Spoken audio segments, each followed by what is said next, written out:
어, 자, 이제 우리 183번째 시간 2부 12제자의 마지막 부분, 제자는 용단의 사람이었다라고 하는 이 부분 2부 마지막 시간을 우리가 생각을 해보도록 하겠습니다. 우리 다 같이 성경 마태이 10장 2절로 4절 그리고 4장 18절에서 22절까지 우리 같이 봉독하도록 하겠습니다.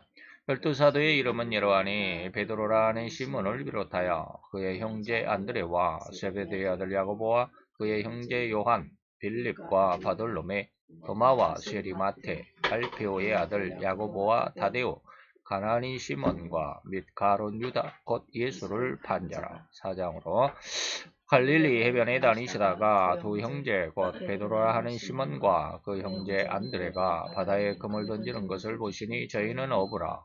말씀하시되 나를 따라오너라. 내가 너희로 사람을 낚는 어부가 되게 하리라 하시니 저희가 곧 그물을 버려두고 예수를 쫓으니라. 거기서 더 가시다가 다른 두 형제 곧 세베대의 아들 야고보와 그 형제 요한이 그 부친 세베대와 한 가지로 배에서 그물 깁는 것을 보시고 부르시니 저희가 곧 배와 부친을 버려두고 예수를 쫓으니라. 아멘. 자, 이제 우리 12제자, 12제자의 12번째 시간으로 마지막 시간입니다. 제자들은 용단의 사람들이었다라고 하는 2부 시간, 우리가 지난 시간에 용단의 사람이었다라는 그들의 제자들의 어떤 그 신앙의 모습들, 또 용단이라고 하는 것과 우리 오늘날 이 시대 속에서 우리의 삶의 현실 속에서는 어떤 모습이 있는지를 알아보았습니다. 그래서 마지막으로 이제 계시록 3장 14절에서 22절까지 라오디가 교회의 예수님의 모습, 쉽게 말하면 세상 속에서 인간의 모습, 인간적인 삶의 모습에서는 나는 부자다, 부유하여 부족 것이 없다라고 자신 있게 잘 살고 있고 믿음도 잘 키워가고 있다라고 생각하지만 예수님은 네가 공고하다, 가련하다, 가난하다, 눈이 멀었다, 벌거벗었다 라고 하는 이런 안타까운 진단을 내려주셨죠. 거기에 대한 처방이 뭘까요? 내게 불로 연다는 금을 사라. 물론 이제 불로 연단했다. 왜 금을 불로 연단했을까? 뭐 이런 내용들도 우리가 알아볼 필요도 있겠지만 지금 이 시간에는 할 수가 없죠. 이제 제가 책을 쓰고자 했을 때 지금 이제 산상수훈이 5장, 6장, 마태오 6, 7장인데 이제 7장을 상당히 많이 제가 이전에 세심하게 기록을 해놨기 때문에 많이 보충하지 않아도 될 것 같다라는 그런 생각이 있어서 한 2주 정도면 이제 산상수훈이 마지막까지 다 편집이 될 거라고 생각을 합니다. 그리고 나서 다음에 뭐 할까? 지금 아가서를 할까? 계시록을 할까라고 그랬는데 만약에 계시록을 하게 된다면 아직 뭐 결정된 건 아니지만 바로 이러한 부분들 예수님께서 금을 우리 성도들에게 얻으라라고 이렇게 말하는데 이 금이 그냥 금이 아니고 불로 연단한 금이다 라고 하는 이런 내용들의 좀 더 깊은 의미를 좀 제시하고자 하는 그런 마음이 없지 않아 있습니다. 바로 그런 내용들 우리가 성경 안에서 하나님께서 우리에게 무엇인가를 요구할 때 그것이 무슨 뜻인가를 좀 알아볼 수 있는 이런 시간들을 많이 가질 필요가 있다라고 하는 것이죠. 그래서 불로 연단한 금을 사고 그리고 내게 흰옷을 사서 입고 그 다음에 내게 안약을 사라라고 하는 이런 모습들 의미들을 잘 한번 여러분들이 이 다음 시간 다음에 제가 이것을 논할 때까지 한번 잘 기억을 하면서 기도해 보시기를 바랍니다. 이런 부탁을 드리고 자 이제 이어서 우리가 가봅니다. 오전에 이어서 이처럼 정확하게 보고 들은 것이 있었다고 한다면 다시 말하면 제자들은 뭡니까? 가장 어떠한 가치, 용단, 아주 용기 있는 결단을 할 수 있는 사람들은 가치를 철저하게 그리고 정확하게 알고 있었기 때문에 그 가치를 얻을 수 있었다. 그 가치를 추구할 수 있었다. 예수에 대한 가치, 믿음에 대한 가치, 또 성경에 대한 가치를 모르면 그 추구하지를 못하죠. 성경에 어떠한 능력이 있다라고 하는 것을 모르면 성경을 읽으려고도 않겠고, 예수님에 대한 어떠한 가치를 모르면 예수를 구하는 그런 어떤 욕망도 거의 시들해질 것만은 분명한 사실이죠. 바로 이러한 가치. 그래서 우리 성도들이 정확하게 보았거나 들었거나 하는 것이 있었다고 한다면, 정확한 들은 것이 있다고 한다면 반드시 그것을 위하여 모든 것을 뒤로 젖혀두고 그것만을 얻기 위해서 일로 매진할 수 있을 것이다. 그래서 밭에 감추인 보화라고 하는 것이죠. 그렇기 때문에 보화를 발견했기 때문에 자기의 전 재산을 팔아서 그 밭 하나를 살 수 있었다. 극히 값진 진주를 보았기 때문에 자기의 전 재산을 팔아서 그 진주를 살 수 있었다라고 하는 것이죠. 모든 것은 뒤로 다 제껴놓고 오로지 그 하나, 그 귀한 가치, 중요한 가치를 얻기 위해서 모든 것을 희생할 수 있고 버릴 수 있는 그런 모습이 되겠죠. 사도 바울은 예수를 얻기 위해서 자기의 모든 세상의 자랑거리들, 세상의 모든 사람들이 부러워할 수 있는, 얻으려고 그렇게 일생에 좀 시체말로 하면 눈에 불을 켜고 일생을 수고하고 노력하면서 얻으려고 했던 모든 것들이라도 사도 바울은 그냥 분토와 배설물처럼 버릴 수 있었다. 왜? 예수가 더 귀한 가치인 것을 알았기 때문이다라고 하는 것이죠. 제자들은 자기들의 그런 일신상, 자기들의 어떤 먹고 사는 문제, 배, 뭐 그물, 뭐 이런 것들이겠죠.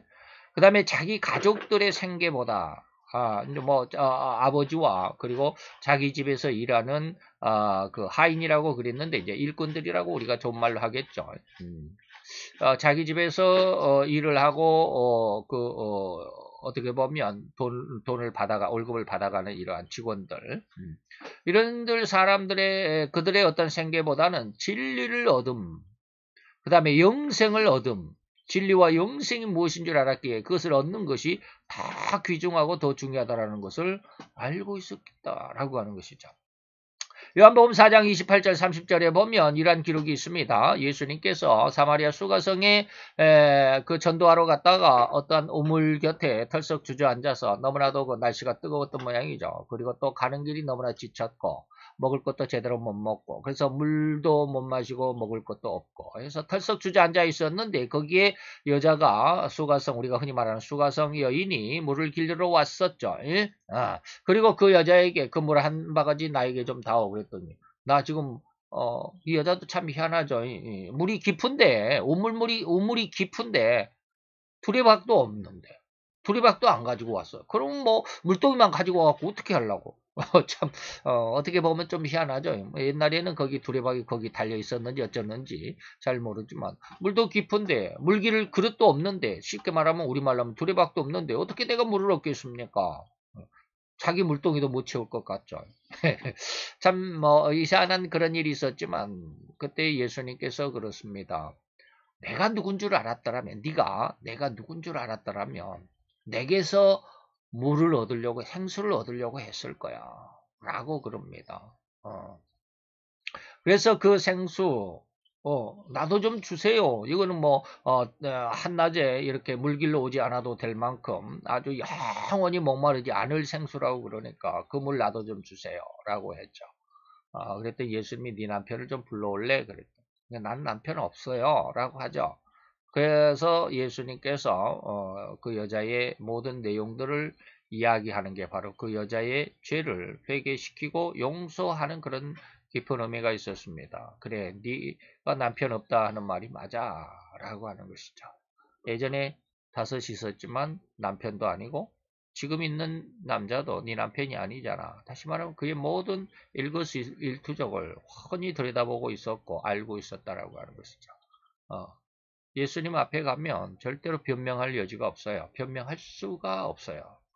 사람들 앞에서 가면 이렇다 저렇다 여러 아주 그냥 말이 많잖아요. 나 그거 아니야. 나 그건 이랬어 저랬어 라고 변명도 하고 부정도 하고 부인하고 또 그 때로는 시인도 하겠지만 정말로 할 말이 많잖아요. 아니라고, 나는 모른다고, 기억이 없다고 그러지만 예수님 앞에 가서는 그런 그 부정하고 또 모른다고, 아니라고, 거절하고 하는 이런 말들 단 한 호리만큼도 한마디가 아니라 한 글자도 예수님 앞에서는 내뱉을 수가 없습니다. 제가 왜 이런 말을 하냐면 제가 가끔 이야기하죠. 제가 아주 짧은 시간 예수님 앞에 한번 서본 적이 있다고. 그때 그 마음이, 그때 예수님 앞에 예수님이 내 마음을 읽었다라고 하는 그 느낌이 지금도 잊혀지질 않아요. 그거는 완전히 죽을 때까지 안 잊혀질 것 같아요. 굉장히 오래됐거든요. 예, 그때가 뭐 한 27, 27, 여섯, 일곱 그때니까 지금으로 하면 뭐 한 35년, 35, 6년이 지났는데도 그때 그 예수님 앞에 잠깐 섰던 그 마음이 지금도 아주 생생해요. 하나님 앞에 변명할 수가 없어요. 그냥 100% 완전 모든 것이 그냥 하나님 앞에 예 맞습니다. 예 맞습니다. 그것밖에 없어요. 하나님이 그냥 너 이것은 네 죄야 라고 그러면 우리는 막 변명할 수 있잖아요. 그런데 하나님 앞에서는 절대 변명이 없습니다. 그냥 무조건 수긍해요. 맞습니다. 아멘. 그럴 수밖에 없어요. 바로 그러한 상황인데 그런 예수님 앞에 여자가 이 여자에게 예수님께서 그래 네가 지난번에 5명의 남편이 있었지만 그건 네 남편 아니잖아. 지금 있는 남자도 네 남편 아니잖아. 라고 말했을 때 이 여자는 자기 모든 속에 있는 자기 모든 쉽게 말하면 인생 전체를 하나님 앞에 적나라하게 내놓을 수밖에 없었던 바로 그 회개하는 그 순간이었지 않겠나라고 하는 것이죠. 바로 그러한 회개가 있었을 때 그 여자의 마음속에 하나님의 깊은 은혜가 있었죠. 바로 그 네 마음, 네가 영원히 목마르지 아니할 생수를 줄 수 있는 사람이 바로 그리스도. 그 그리스도가 바로 나야 라고 말하는 겁니다. 그리고 나서 여자의 하는 일입니다. 여자가 물동이를 버려두고 동네로 들어갔습니다. 그리고 그 모든 동네 사람들에게 이전까지는 이 여자는 우리가 흔히 말해서 창녀라고 이렇게 말할 수 있는 사람인데 좀 남자관계가 복잡한 이성관계, 남자관계라기보다는 뭐 남자도 그럴 수 있으니까 이성관계가 아주 복잡한 이런 사람들이었는데 그래서 사람들에게 눈총을 받고 손가락질을 받아서 사람들을 보기가 민망한 그런 정도의 삶을 살았을 수 있었을 텐데 이제는 뭡니까? 사람들을 당당히 만날 수 있었습니다. 모든 죄가 용서됐고 그래서 내가 행한 나의 모든 일들 지금같이 이성적인 어떤 아주 복잡하고 시끄럽고 아주 지저분한 그런 모든 삶들을 내게 아주 확실하게 알고 있는 그 사람 그가 바로 그리스도가 아니냐. 하나님이 아니면 이런 것을 알 리가 없죠. 바로 이것이 하나님을 고백하는 그런 어떤 한마디가 됩니다. 그래서 저희가 동네 모든 사람들이 예수께로 나와서 또한 하나님의 복음의 말씀을 들었다. 쉽게 말하면 이 여자가 회개하고 전도했다라고 하는 것입니다. 그래서 가족들의 생계보다는 그 말이 무슨 말일까요? 이 물동이를 가지고 왔다라고 하는 것은 그리고 집에 네 6번째 남자가 있는데 라고 말했던 것은 집에 분명히 이 물을 필요로 하는 사람이 있었을 거 아니겠습니까? 뭐 자기 진짜 남편이 아니라 할지라도 이 물을 기다리고 있는 사람들이 있었을 것이고 그런데 그러한 것들보다도 먼저 진리를 얻고 또 영생을 얻는 것이 더 귀하다. 그래서 물동이를 이 여자도 버려둘 수 있었다라고 하는 그런 의미죠. 여기 요한복음 4장 5절에서 30절까지 수가성 여인도 집안에 누군가가 그 물을 간절하게 기다리고 있었을지도 모르는 판인데 그녀는 그 물동이를 팽개치고 동네로 들어가서 전도하기에 여념이 없었다라는 것이죠. 그 결과로 온 수가성이 복음화되었습니다. 온 수가성이 복음화되었습니다. 그래서 저희 동네에서 나와 모두가 예수를 믿게 되었다라고 하죠. 이것을 어찌 물 한 동이와 비교할 수 있겠나라고 하는 것이죠. 우리는 이것을 다시 말하면 수가성의 복음화와 우리가 당장에 가지고 있는 물 한 동이와 이것이 잘 비교가 안 됩니다. 손익계산이 아주 확실하고 현실적인 손익계산서가 있습니다. 그래서 그 어떤 영적인 것에 대한 어떤 풍성한 열매, 그것은 내게 있어서 현실적으로 도움이 잘 안 되는 것 같죠. 현실적으로 먹고 마시고 입고 사는 이런 현실적인 의식주의 문제와는 별개의 것으로 생각이 되기 때문에 그것이 가장 귀하고 가장 중요한 것임에도 불구하고 그 가치를 잘 모르더라는 거예요. 그게 뭐냐면 영적이기 때문에 그렇습니다. 우리가 영적인 것을 정말로 영적인 가치를 알게 될 때는 되려면 그런 영적인 가치를 알게 되려면 우리가 영적인 어떤 은혜가 있어야 되는데 아직은 많이 부족하다라고 하지 아니할 수 없죠. 자, 그 속에서부터 영생하도록 솟아나는 그 영원한 생수를 얻는 것, 그것이 바로 뭐야? 온 수가성을 복음화시킬 수 있었던 근원이었는데 이것이 참으로 우리가 구하고 이것이 바로 우리가 얻을 만한 가치가 있는 가장 중요한 그리고 가장 핵심적인 것임에도 불구하고 우리 잘 모르고 있다라고 하는 것이죠. 그 다음에 생수를 얻는 또 한 가지, 여기에 요한복음 4장에서 생수를 얻는 것은 뭡니까? 이런 모든 내용들의 4장 5절로 30절의 내용 안에서 보면 한마디로 말하면 회개입니다. 회개하면 그 속에 생수가 영원한 생수를 얻는데 요한복음 7장에서는 또 다른 생수를 얻는 방법을 우리에게 일러주고 있습니다. 뭐냐면 나를 믿는 자라고 하는 겁니다. 예수님께서 이제 마지막 6월절 마지막에 아주 이제 대회날, 대성회날에 이렇게 이야기합니다. 나를 믿는 자는 말이에요. 성경에 이미 약속한 것처럼 그 배에서 생수의 강이 흘러나리라. 뭐 하는 사람? 나를 믿는 자는 라고 하는 것입니다. 기가 막히죠.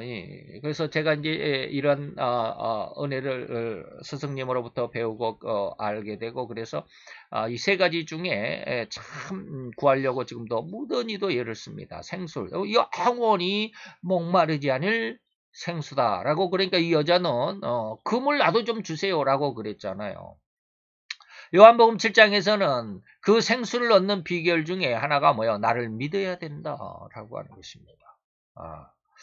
그 다음에 이 요한복음 7장에서 그 뒤로 쭉 제가 지금 제시는 되어 있지 않지만 그 뒤로 쭉 넘어가면 어떻게 하냐면 세 번째가 뭐냐면 성령을 받으면 이 말이에요. 성령 세례를 받으면 그 배에서 생수의 강이 넘쳐난다 라고 이렇게 말하는 세 가지입니다. 생수를 얻는 방법 세 가지가 요한복음에 기록이 되어 있습니다. 하나는 첫째는 4장에 회개하는 것이고 7장에 보면 두 가지인데 하나는 나를 믿는 거, 그 다음에 성령 세례를 받는 거, 이 세 가지를 의미하고 있습니다. 그래서 저도 이 세 가지 속에서 무던히도 예를 쓰고 있습니다만은 아직까지 잘 안 돼요. 네, 그렇습니다. 제자들은 바로 그 생수를 알고 있었던 것입니다. 그리고 그것을 얻기 위해서 모든 인간적인 것은 잠시 뒤로 젖혀놓을 수 있었고 또한 가차없이 버릴 수도 있었다고 하는 것이죠.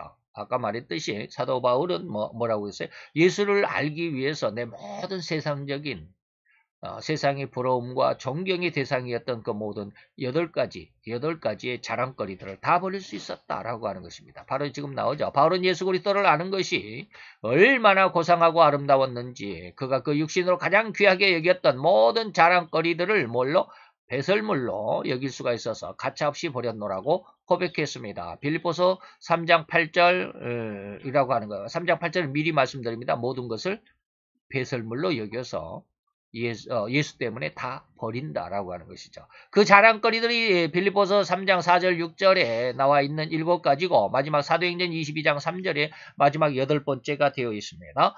빌립보서 3장 4, 6절을 보면은 뭐라고 그러냐면 나도 육체를 말하면 육체로 신뢰할 수 자랑거리 할 수 있는 세상에서 잘 나갈 수 있는 세상에서 인텔리라고 인정받을 수 있는 이 모든 자랑거리들이 있어 이 말입니다. 내가 육체를 신뢰할 만한 것이 있다. 8일 만에 할례를 받았다. 두 번째는 이스라엘의 족속이다. 세 번째는 베냐민 지파다. 네 번째는 히브리 중에 히브리인이다. 다섯 번째는 바리새인이었다라고 하네. 여섯 번째는 교회를 핍박하는데 열심이었고 율법에로는 흠이 없는 자다라고 했고 여덟 번째는 내가 가말리알의 문화생이다 라고 이렇게 말하는 겁니다. 이러한 바울의 자랑거리는 8가지라고 할 수 있습니다. 물론 우리나라의 신앙에서는 사회적인 풍습상 신앙의 기반이 아니기 때문에 신앙이라고 하는 것이 신앙이 기반이 아니기 때문에 예, 이게 신앙이 그래야 되겠죠. 신앙이 기반이 아니기 때문에 사도 바울이 이런 자랑거리가 우리로서는 별로 그게 크게 와닿지 않습니다. 이게 뭐 그게 그렇게 중요하고 그렇게 뭐 잘하는 것이야라고 얼른 쉽게 말하면 문자 그대로는 쉽게 이해할 수가 없는 그런 상황이죠. 그러나 유대인들의 어떤 풍습이나 유대인들의 어떤 사상 속에서는 일반 사람들로서는 결코 오르지 못할 나무와 같은 어떤 지식인 중에 지식인 이라고 할 수밖에 없다는 이런 뜻입니다. 그 사도 바울은 다메섹 도상에서 예수를 만난 다음에 그가 가진 이 세상과 이 사회에서 존경의 대상이고 부러움의 대상이었던 모든 그런 자격, 그 모든 요건들을 배설물로 여겨서 버렸다라고 하는 그런 용단이 있었습니다. 그것이 곧 예수를 발견한 자들이 취하였던 태도였죠. 그렇다면 나는 오늘 무엇을 다시 말하면 진리를 위하여 버렸는가를 잘 수고하여 보아야만 하지 않겠습니까? 그리고 버렸을 뿐 아니라 진정 죽기까지 그 진리를 위해서 전념하고 또 충성하리라 다짐하는가? 라고 하는 것이죠. 진실로 나의 가장 중요한 일과 조건들이라도 나는 버릴 수 있겠습니까? 제가 이렇게 질문을 했음에도 불구하고 저는 아직 여기에 아주 이제 나이가 들어서 그럴까요? 젊어서는 아주 그냥 오전에도 말씀을 드렸지만 젊어서도 제가 한 40대 후반까지는요 정말 아주 칼 같았습니다. 그리고 이제 40대가 거의 끝나고 50대가 되니까 그때에 자녀들이 눈에 들어오기 시작했습니다. 그때부터 마음이 약해진 것 같아요. 제가 그 40대, 이제 50대가 되기 이전까지는, 막 여기저기 제가, 원하는 대로, 제가, 어떤 목표하고 계획한 대로, 흔들림이 없었어요. 거기에서 좌우로 치추지를 않았어요. 그래서 무조건, 이리저리 막 다니다 보니까 애들이 막, 학교를, 예, 우리 둘째 같은 경우는 중학교를 세 군데인가? 세 군데인가를 막 전학을 가야 하고, 어, 그런 일이 있다 보니까 한 50대가 돼서는 그런 게 눈에 들어오기 시작하더라고요. 마음에 막 못이 박히기 시작해요. 내가 자녀들을 생각하지 않고 내 마음대로 했구나라는 그런 어떤 안타까움이 마음속에 들어오면서부터 자신감이 없어져요. 그때부터. 그리고 지금 이제까지 나의 가장 중요한 일들과 어떤 조건들이라도 복음을 위해서 버릴 수 있겠습니까? 라고 제가 이렇게 질문을 했지만 여기에 대해서 이제는 자신 있게 답을 못 하겠더라고. 제가 늘 이야기하잖아요. 직장을 그만둘 수가 없더라. 예. 한 달 수입이 없으면 먹고 살기가 힘드니까. 옛날에는 그런 게 생각이 안 됐거든요. 무조건 하나님의 복음의 말씀을 믿고 어쩌고 막 그런 자신감 때문에 살았는데 지금도 가끔가다 그런 걸 기도하면서 그런 걸 하나님 앞에 기도해봐요. 우리가 늘 잘 아는 그 여호수아가 요단강을 건널 때 법궤를 맨 제사장들이 그 철철 흘러넘치는 요단강, 그때는 아주 강이었습니다. 엄청난 바다같이 큰 강이었는데 요즘에는 뭐 아주 개울 같다라고 그러잖아요. 요즘에 뭐 선교 여행을 다녀온 사람들 보면 개울같이 그냥 물이 별로 그렇게 많지 않다라고 그러는데 예전에는 엄청나게 철철 흘러넘치는 큰 강이었습니다. 저도 어렸을 때 저희 마을에 영산강이 있었는데 영산강 뚝이 무너진 것도 봤습니다. 제가 어렸을 때 중학교 때인가 뚝이 얼마나 비가 많이 와서 홍수가 빠져가지고 뚝이 무너져가지고 거의 우리 집 앞마당까지 물이 흘러넘치는 우리 영산강에서 우리 집까지 거의 한 200m, 300m 정도 되거든요. 그런데도 거기까지 물이 차고 들어왔을 정도로 엄청나게 비가 왔던. 그래서 그런 강을 생각해 볼 수 있습니다. 그래서 흘러 넘칠 수 있는 그런 강. 근데 지금은 뭐 그렇지 않다고 그러는데 그런 어마어마하게 흘러 넘치는 그러한 철철 흘러넘 성경의 기록을 보면 요단강이 철철 흘러 넘치는 바로 그런 상황인데 그 강을 하나님의 법궤를 메고 제사장이 발을 디뎌 놓으니까 그 강이 끊어져 멈추더라. 그래서 그런 말씀도 하나님이 계속 주시기도 합니다. 근데 그 말을 100% 받아들이지 못해요. 지금은. 참 안타까운 마음이 없잖아 있는데, 그래서도 하나님 앞에 늘 기도합니다. 아까 말씀을 드렸던 이런 세 가지. 예? 회개하면 성령의 생수를, 예수를 믿으면 성령의 생수를, 그 다음에 성령을 받으면 생수를 주겠다라는 이 말씀으로 늘 하나님 앞에 기도하는데 아직까지는 잘 안 되더라고요. 넘어갑시다. 자, 이것은 나에게 가장 중요한 것이기 때문에 이것만 빼고요. 제가 지금 그렇습니다. 제 심경을 그대로 지금 원고에 그대로 녹여내고 있습니다. 한 달 수입이 없으면 안 되니까요. 교회도 없는데 성도들이 뭐 11조가 있겠습니까? 성도가 없는데 참 그런 거 있잖아요. 그러다 보니까 한 달 생활이 안 되니까. 그래서 야, 이것만큼은 못하겠는데요 라고 하는 이런 그런 삶이 한 50대부터 지금까지 계속 이어져 오고 있는 것 같아요. 그러면 성령의 생수를, 제 생각으로 성령의 생수를 받으면 세상을 이기는 어떤 그런 권능 안에 있으면 이런 것도 다 내놓고 하나님을 따라갈 수 있겠다라고 하는데, 하나님은 지금 그런 것을 허락하지 않는 것 같아요. 뭐 하나님의 뜻을 제가 알 수가 없으니까 그러죠. 자, 어쨌든지 그렇습니다. 이것만 빼고 이것만큼은 제가 다 힘든데요. 뭐 이런 부분들이 있습니다. 그런데 이렇게 하는 부분은 결코 하나님의 종으로서 또 성도라고 자부하는 자들에게는 결단성이라고 할 수가 없죠. 지금 제가 말씀드린 그런 내용들입니다. 차마 이 일은 주위의 체면 때문에 거절할 수 없기 때문에 어쩔 수 없으니 하면서 질질 끌려가는 그러한 상태는 진정한 보화를 발견하는 자가 라고 할 수가 없다 이 말이죠. 제일 안타까운 것은 뭐냐면 공무원들이에요. 저도 공무원들 중에 모르는 사람도 없고, 제가 또 공무원 일을 좀 한 1년 정도 해본 그런 또 경험도 있고 하다 보니까, 공무원이 뭐냐면 명령 사회잖아요. 명령에 복종하는 그런 사회입니다. 위에 사람을 해야 되잖아요. 권력은 있죠.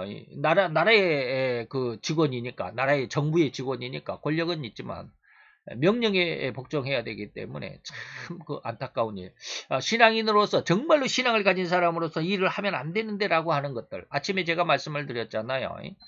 아침에 제가 무슨 말씀을 드렸을까요?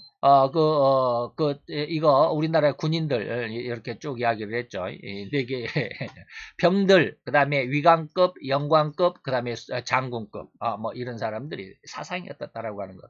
그런데 이 장관급이라 하는 사람들조차도 우리나라에서는 지금 자기 어떤 주장, 나라와 백성의 안위, 그들을, 백성을 지켜야 된다, 나라를 지켜야 된다라고 하는 그런 생각보다는 윗선의 눈치를 보고 윗선의 입맛대로 살아가려고 하는 그런 모든 정책을 이끌어가는 이러한 모습이다라고 하는 것. 이게 뭐예요? 공무원입니다. 공무원이에요. 참 안타까운 그런 모습들이 없지 않아 있기는 있는데, 그래도 저도 잘 아는 사람이 공무원이 있지만 참 안타까워요. 진짜 우리가 성령에 사로잡힌다면, 저도 역시 그렇게 못하지만 말이죠. 예, 예. 참 그런 잘못된 명령에는 복종할 수가 없는 그런 모습이죠. 그런데 지금 뭐 공무원뿐만 아니라 일반 사회에서의 직장인들도 역시 마찬가지죠. 마찬가지입니다. 위에서 하라고 하면 해야 되잖아요. 왜? 거기서 불복종하면 쫓겨날 것이고, 쫓겨나면 또 수입이 없어질 거니까. 이런 것, 안타까운 그런 모습들이 참 많아요. 그래서 제가 가끔 그 이야기를 하지만 굿바이 이땡명이라고 하는 그 책에서 보면 그 사람들이 정말로 위에서 그 시장에 성남시의 시장으로서의 이땡명 씨가 이렇게 지시를 하게 되면 어쩔 수 없이 해야 되니까. 이번에 뭐 대장동 사건도 그러잖아요. 모든 것을 계획을 내가 했다라고 스스로 발표를 했기 때문에 더 이상 밟힐 수가 없어요. 그런 상황에서도 나는 이제 자우자 그런 것 어쨌든지 그렇습니다. 그러다 보니까 최고의 그 권력자로서의 그 행동, 그리고 그들의 말에 의해서, 그들의 명령에 의해서 하부에서는 그렇게 일사불란하게 진행해야만 하는 그런 안타까운 모습들이 없지 않아 있죠. 그래서 이것에 반기를 들었던 사람들은 며칠 만에 쫓겨나가기도 하고 말이죠. 어떤 사람들은 정신병원에 강제 입원당하기도 하고 말이죠. 한 여자는 바로 거기 이땡명 시장의 그 어떤 정책에 대해서 지적을 하고 그것을 올바로 이렇게 좀 고쳐 올바로 잡아주세요라고 했다가 정신병원에 갑자기 경찰차가 옆에 그냥 탁 오더니 경찰차에 태워져 가지고 강제로 입원하게 되고 그래가지고 그 정신병원의 직원들 남자들이 대부분이 많죠. 그런 정신병원에 힘이 있어야 되니까 난동을 부리는 사람들 제압해야 되니까 그 남자들 앞에서 옷을 갈아입어야 되는 팬티까지는 갈아입지 않았겠지만 자우자 그것까지는 자세하게 설명이 되어 있지 않았지만 속 내의까지 싹 갈아입어야 되는 그래서 그걸 거부하니까 막 윽박지르고 그렇지 않으면 내가 강제로 벗기고 입혀주겠다라고 하니까 어쩔 수 없이 그 사람들 앞에서 옷을 벗고 갈아입어야 했던 그러면서 이제 그 안에서 이제 막 SNS 아무도 모르게 SNS를 통해서 나 좀 살려주세요, 나 좀 구해주세요, 나는 이렇게 정신병원에 이렇게 갇혀 있습니다라고 해가지고 며칠 만인가 한 달 만인가 몇 주 만인가 그 SNS 때문에 구출을 받았어요. 그것을 누가 본 사람이 있어서 그걸 이렇게 해가지고 가서 구출해 냈는데 그리고 나서 이제 그 사람이 폭로를 한 거예요. 그 여자가 그 여자분이거든요. 그 여자분이 이렇게 해가지고 내가 정신병원에 감금됐다가 이렇게 나왔다. 이런 사례들도 그 안에 있어요. 바로 이러한 것들. 경찰서장이지만 위에서 시장이 지시를 하니까 그걸 뭐 또 묵인할 수도 없고 말이죠. 참. 보건소장, 정신병원, 정신감정을 해달라고 그러니까 나 못한다 그랬다가 쫓겨나기도 하고 말이죠. 참 권력이라고 하는 게 그래. 우리 하라면 해야 되는 그런 상명하복의 그 모습이 참 안타깝죠. 그래서 성도라고 자부하는 자들에게도 결단성이 있어야 되는데 이렇게 못하는 게 현실 사회입니다. 방금 이야기했듯이 안 하면 상부의 명령에 복종하지 않으면 쫓겨나가잖아요. 잘려나가잖아요. 요즘에 검찰 개혁해가지고 검찰총장도 모가지를 잘라내고 말이죠. 검사들 다 여기저기 뿔뿔이 흩어버리고 말이죠. 이런 것들 뭐예요? 바로 이런데 우리가 대항할 수 있는 뭡니까 진리를 가지고 정의를 가지고 대항할 수 있어야 되는데 그렇게 대항했다가는 바위로 돌이 아니라 계란으로 바위를 치는 격이다. 우리말과 같이 그러죠. 차마 이 일은 쥐 체면 때문에 거절할 수 없다. 그러죠. 질질 끌려가는 그런 상태로라고 그래서 하라면 해 어쩔 수 없이 이건 아닌데 하면서도 그렇게 할 수밖에 없는 저도 한 1년 공무원 생활을 해보니까 저는 그런 의식이 없었어요. 1년 동안 하니까 뭐 짧은 시간 동안 했으니까 뭐 의식을 하고 뭐 이건 아닌데 하고 막 그렇게 반발을 했겠습니까? 뭐 했겠습니까? 나이가 많아가지고 들어가니까 거기에 뭐 과장도 나이가 나고 똑같아가지고 제대로 과장이야 뭐 저희들에게 직접 명령을 하지 않지만 그 밑에 이제 대리급 중에서도 주무 대리가 있어요.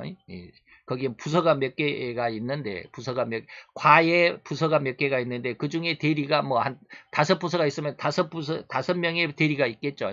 그 5명의 대리 중에서도 주무 대리라고 하는 거예요. 가장 권력이 있는 사람, 서열이 제일 1위가 되는 사람.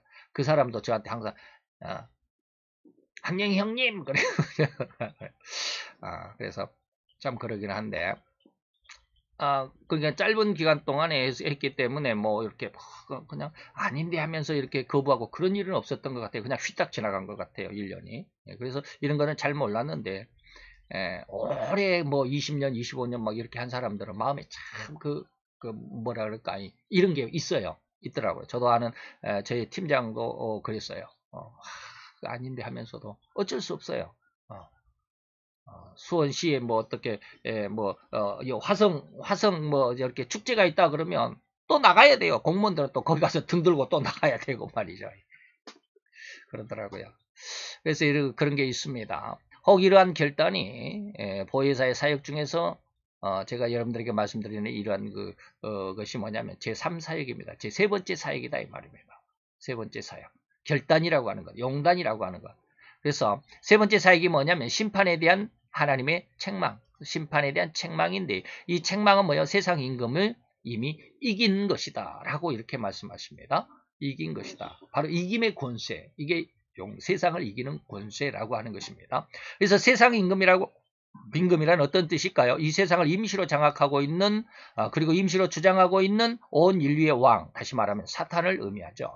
이 사단을 우리 주님이 이미 심판했다. 라고 하는 의미고, 그러나 이 주님이 세상 임금을, 다시 말하면 이 사단을 이기셨을지라도 그 이기신 권능을 성도 개개인이 직접 경험적으로 받지 않았다면, 경험적으로 직접 받지 않아. 제가 아까 무슨 말씀을 드렸냐면, 하나님 앞에 잠시 서본 경험이 있고 그것이 지금까지 한 5, 6년이 지났어도 여전히 생생하게 기억되고 있다라고 하는 말씀을 드렸죠.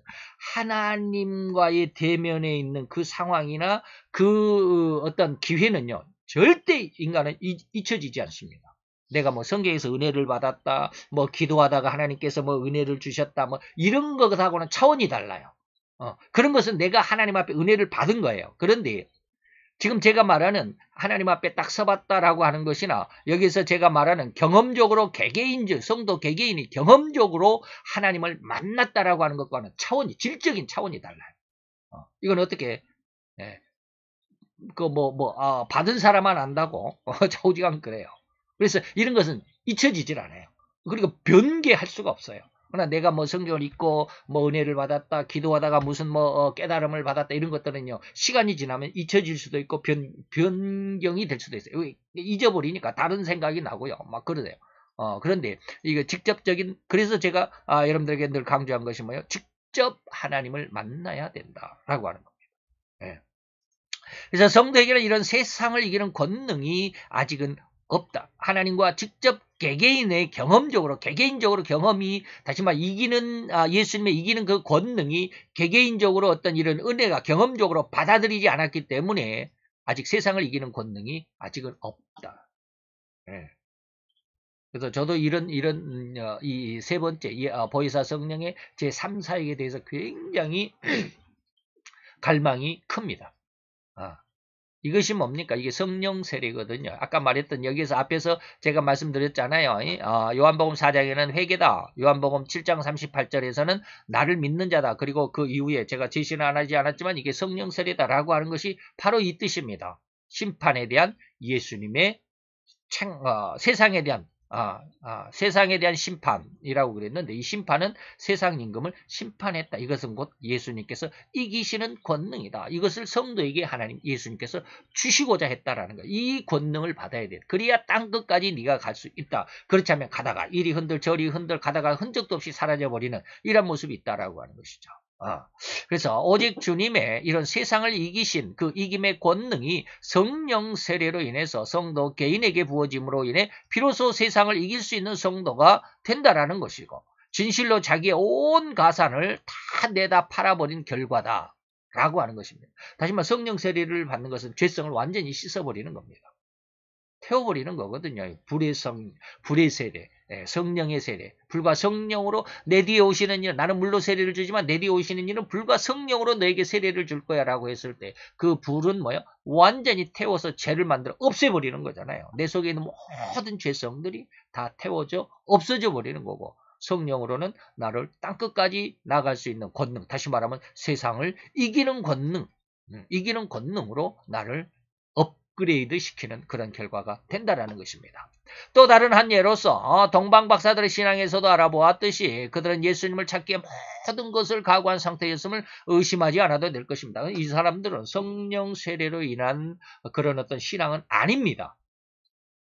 아주 특별한 경우거든요. 저도 늘 그것은 아직 제가 확실하게 하나님 앞에 답을 얻은 것은 아니지만, 이런 제가 지금 세 가지를 말씀드리잖아요. 회개함으로 인해서 생수다, 예수를 철저하게 믿음으로써의 생수다, 그 다음에 성령 세례를 받음으로 생수를 얻는다라고 하는 것이잖아요. 근데 그 외에 제가 발견한 것이 뭐냐면 바로 이런 사람들이에요. 예수님을 찾기에 모든 그것을 다 버린 사람들, 동방박사들, 옛날에 다니엘 같은 사람들, 옛날에 이런저런 사람들, 신앙 안에서 선지자들 보면 예레미야, 이사 이런 사람들은 성령 세례로 인해서 그렇게 사역을 한 사람들이 아니거든요. 그럼 그 사람도 도대체 뭐야? 라고 하는 것입니다. 이것은 뭡니까? 그래서 아직은 제가 여기에 대해서 하나님 앞에 정확히 답을 얻지는 못했습니다. 그런데 한 가지 깨달은 게 있습니다. 이게 사람이 쉽게 말하면 인격이라고 하는 것이잖아요. 각 사람마다 개성이라고 그러잖아요. 개성. 그 개성이 어떤 사람은 무엇인가에 꽉 꽂혀가지고 막 이거 하겠다라고 아주 그냥 뭐 모두 집안이 그냥 뭐 다 망해가도 그것을 위해서 열심히 하는 사람들이 있잖아요. 다 망할 것이라고 그러는데 끝까지 그걸 고집하는 사람들 있잖아요. 그래서 얻어내는 사람 아주 그냥 뭐 일편단심인 사람들 있잖아요. 이런 사람들이 신앙적으로 그런 사람들이 있겠다라고 하는 것입니다. 다니엘 같은 사람은 그 신앙이 너무 잘 훈련되어 있었기 때문에 성령 세례가 아니더라도 거기에 그냥 그의 정신이, 그의 마음이, 그리고 그의 어떤 모든 사상이 거기에 일념될 수 있는 이런 모습들. 그래서 흔들리지 않을 수 있는. 뭐 웬만한 사람들은 그러지 않잖아요. 이게 예수를 믿었다가 또 힘들고 어려우면 또 이게 또 튕기쳐 나갔다가 뭐 이랬다 저랬다 하는 것이 많잖아요. 그런데 이런 사람들은 뭐예요? 그 인격 자체가 그렇게 그냥 그렇게 고정되어 버린, 픽스되어 버린 뭐 이런 사람들, 성령의 세례로 인하지 않았음에도 불구하고 그런 사람들 있다라고 하는 것인 거예요. 제가 느끼기에는 아직까지는 그렇습니다. 근데 아직 정확하게 하나님께서 이거다라고 가르쳐 준 것은 아니기 때문에 일반적으로 지금 이것은 뭐 한 3, 40점밖에 안 되는, 점수로 100점이 만점이다 하면 한 3, 40점밖에 안 되는 그런 답이다라고 말할 수 있을 것 같아요. 그래서 그러나 신앙생활을 하는 중에 이처럼 끝까지 변하지 않는 신앙의 아름다움, 이거 방금 제가 말씀드렸던 성령 세례에 의하지 않고도 이런 신앙이 있을 수 있다. 아주 이런 사람들은 아주 특별한 사람들입니다. 그리고 그렇게 찬양할 수 있지만 참으로 인간들, 그 죄를 떠날 수 없는 죄인들의 삶이나 생활 속에서 정확하게 그리고 확실하게 주님을 만나지 않았다면 이러한 믿음을 가질 수가 없다라고 하는 것입니다. 그리고 이러한 믿음을 가질 수 있는 그 은혜를 얻지 못했다면, 확실한 주님을 만나지 않았다거나 이 믿음을 얻지 못했다면 예수님의 동생 유다가 유다서 1장 3절에 언급했듯이 일반적인 구원의 은혜다라고 하는 것입니다. 자, 일반적인 구원. 네. 유다서는 저희 스승 목사님께서 이미 책을 냈기 때문에 유다서는 제가 책을 내지 않을 겁니다. 저희 스승 목사님이 책을 낸 게 성경에 대해서 강해 또는 영해로 책을 낸 것은 유다서가 지금 유일해요. 예. 다른 성경은 다 책을 내겠다라고 했는데 너무 나이가 많으셔가지고 책을 다 내지 못하고 소천하고 말았는데, 그리고 그 제자들이 지금 책을 낸다라고 지금 뭐 벌써 저희 스승 목사님 소천하신 지가 뭐 한 10년 가까이 되는데도 아직도 뭐 준비만 하고 있다고 그래요.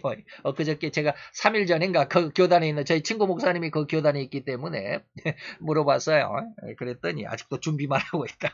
그래서 올해 2022년도에는 자기가 아마 교육부장을 맡을 것 같다. 그러면 제가 적극 추진해가지고 하도록 하겠다라고 그러시던데, 그러면서 저에게 그 스승 목사님의 그 모든 강의 내용을 제가 다 정리를 해놓은 게 제가 한 20권쯤 된 줄 알았어요. 제가 공부한 게 18권이고 그래서 또 산 것도 있고 그래가지고 한 20권쯤 된 줄 알고 싹 정리를 해봤더니 12권밖에 안 되더라고요. 그래서 나머지는 제가 다 잃어버린 것 같아요. 하도 컴퓨터를 많이 바꾸고 하다 보니까 또 옮기고 하다 보니까 뭐 한 개씩 어떻게 소실됐는지 12개밖에 안 되더라고요. 그래서 이상하다라고 그러는데 어쨌든지 자꾸 12개밖에 없어서 그걸 이제 보내드렸어요. 예, 다 보내드렸어요. 제가 가지고 있는 거 다 보내드렸더니 와, 참 대단하다라고 그러긴 하더라고요. 자기 그 교단에서조차도 저희 스승님 교단에서조차도 그렇게 한 사람이 없어요. 지금까지. 어쨌든지 거기에 보면 뭐가 있냐면 유다서의 1장 3절에 보면 구원을 두 가지로 표현을 합니다. 일반적인 구원, 그 다음에 단번에 얻은 구원이라고 두 가지를 이야기하고 있습니다. 제가 지금 그 단번에 얻은 구원이라는 말은 지금 여기에 제시를 하지 않았는데, 일반적인 구원이라고 하는 것이 뭐냐면 그냥 우리가 배운 대로 구원을 얻은 거예요. 그냥 성경 안에서 목사가 이야기하니까 그렇구나, 그리고 나는 내 신앙을 고백하고 내가 예수를 믿었고 그래서 내가 구원을 얻었고 내가 세례를 받아서 구원을 얻었고 하는 이런 것이 뭐예요? 일반적인 구원이에요. 네, 단번에 얻은 구원은 뭘까? 단번에 얻은 구원이 지금 제가 말씀드린 이런 거예요.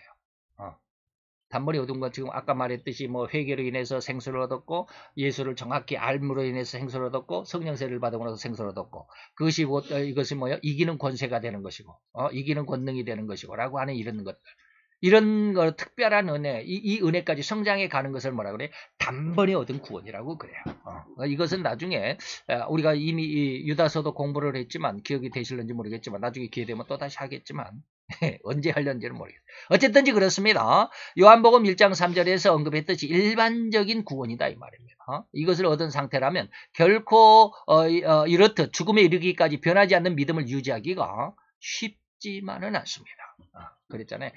믿다가 좀 어려움이 오면 이거 아닌가 봐 라고 뒤로 물러갈 수도 없고 좌우로 치우치기도 하고 뭐 그렇습니다. 일반적인 구원이 바로 그거예요. 그런데 지금 유다는 뭐냐면 이 일반적인 구원을 말하려고 하는 것이 아니라 나는 지금 단번에 얻은 믿음에 대해서 너희들에게 이야기해주고 싶다라고 하는 게 유다서를 기록한 목적입니다. 그래서 곧 죽는 순간까지 인간의 육신의 삶을 이어가는 중에 엄청난 환난, 어떤 고난을 겪어가는 중에 거의 많은 신자가 자기들의 신앙 중심을 잃어버린 경우가 너무도 많습니다. 너무도 허다하다. 그래서 갈라디아 3장 3절에 사도 바울이 갈라디아 교회에게 이야기합니다. 너희가 성령으로 시작했다가 육체로 마치겠느냐.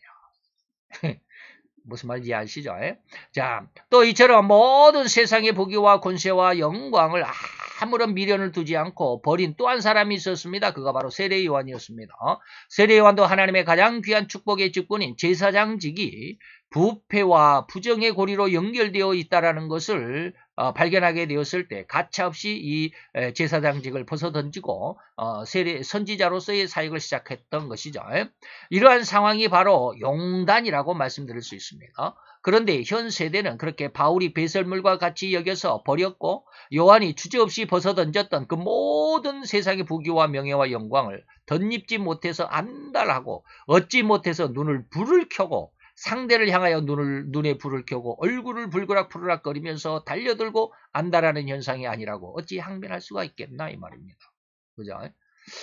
남들보다 더욱 돋보이려고 형용색색의 옷으로 모양으로 겉옷을 지어 입고 머리에는 면류관을 쓰고 목에는 돋보이는 무엇인가를 붙이고 자기를 일반적인 사람들과 무엇인가 확연히 다르다라는 것을 드러내 보이려고 안다라는 그런 인간의 심성, 그런 마음들을 우리가 읽을 수 있지 않는가 이 말입니다.